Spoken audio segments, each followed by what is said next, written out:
আমাৰ যে football friendly match এটা হৈ আছে স্কুলৰ আমি ৰিপাব্লিক ডে উপলক্ষে এটা ফ্ৰেণ্ডলি মেচ পাতিছিলোঁ ফুটবলৰ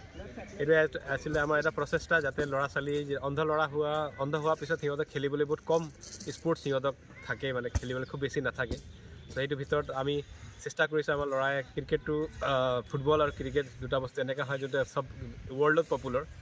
আৰু আমাৰ ল'ৰাই এইটো ক্ৰিকেটত শুনি থাকে ৰেডিঅ' টিভিত শুনি থাকে কিন্তু নিজে খেলি পোৱা নাই কিন্তু আজি আমি প্ৰচেষ্টা চলাইছোঁ যাতে সিহঁতে ফুটবল আৰু ক্ৰিকেট শিকি মেলি ভাল নিয়মপূৰ্বক খেলে আৰু আমাৰ ল'ৰা খেলিছেও আমি তাৰ কাৰণে বেলেগকৈ কোচ আনিছোঁ সিহঁতক শিকাবলৈ যাতে সিহঁতে যোনটো ফুটবল চুৱে যেতিয়া খেলিলে সিহঁতে নিজে অনুভৱ কৰিছে সিহঁতে নিজকে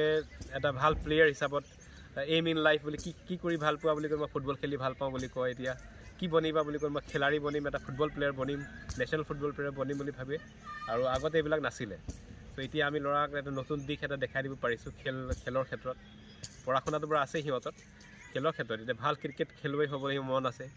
বহুত ল'ৰা এতিয়া ভাল ফুটবল খেলুৱৈ হ'ব মন আছে নেশ্যনেল টীমত যাবলৈ মন আছে চ' তাৰ বাবে আমি অলপ প্ৰচেষ্টা চলাইছোঁ মৰাণ অন্ধ স্কুলে আমি কোচ বাহিৰৰ পৰা আনিলোঁ